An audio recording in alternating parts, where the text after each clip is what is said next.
Hi, I really like the theme naughty or nice. It adds a nice, morally ambiguous tone to the holiday season.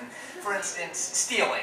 99% of the time is naughty, but sometimes you get like a Jean Valjean steals to feed a starving family, or Robin Hood steals to stick it to a corrupt government. But mostly, stealing is wrong, no matter what your situation is. Take mine, holiday season 2006. I'm working at a coffee shop. I'm sure the bartenders understand how easy it is to stick your hand in the register and not ring up an order. It's the oldest trick in the book. But one must resist temptation. One must not give in to the sinful greed. The company's evil. No, stealing's wrong. There are some moral ambiguities, however, to the cash register theft situation, such as the coffee shop that I worked at. The manager, while very well-meaning, was kind of a dumbass, and he tried to reprogram the cash register one day after the only girl who knew how to read the manual quit.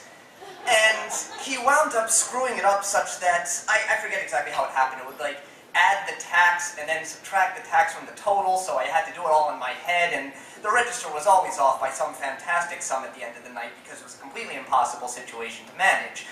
So what I would do is before I would cash out, I would ring up a couple of extra drinks over the course of the day, count the total, re-ring them up so that the drawer was accurate. I'm not stealing, I'm just trying to make sure that I'm not stuck for some $20 difference because the damn thing won't work.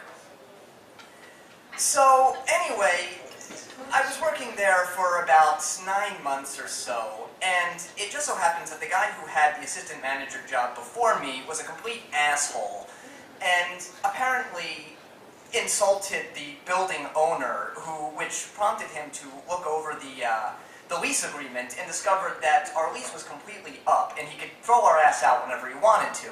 And he kept threatening to do this month after month after month after month, and it was literally like, first of the month, we could be gone.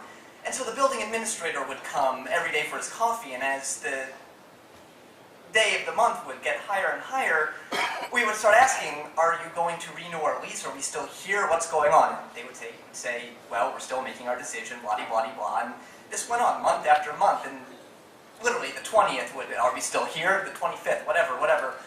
And so, like, the first of every month was like waking up on the morning of Y2K and realizing that absolutely nothing had happened. We show up for work and business as usual for that month. Finally, the place was just bleeding red ink, and we decided to vacate on our own volition, and the manager was none too thrilled about this, and he became more and more despondent over the business failure, and all the other people quit, and it was basically me to run the entire ship by myself.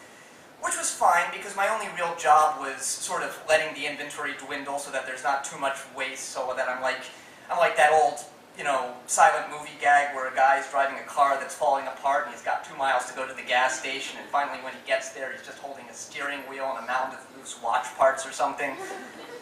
And so I told my boss, the manager, that I would not work on New Year's Eve. I had big plans, and he said fine, he was at peace with that, but he didn't tell me that it was my job to schedule somebody else for that shift. So nobody came in on New Year's Eve, the last day of the official operation. So he calls me up on New Year's Day, a day that I was at a party where there was a big chemical explosion, and I was not feeling very well the next morning. And he asked me what happened on New Year's Eve, and I said, his name, you numbskull, you didn't put anyone in, nobody opened on New Year's, we're done, it's over. So he realized what a disaster this was, and he asked me to go in and throw away all the milk or soup or anything that would stink up the place if I left it sit for months. Oh, an important detail, this was in the basement of a movie theater. Sorry, I should have mentioned that earlier. The point is, when I showed up on New Year's Day, our first official day of not being open, there was a line completely around the block for the movie theater, which made me think of a plan, which I executed, which was to run the coffee shop that day, and not run the register, and not record any sales, and keep all the money.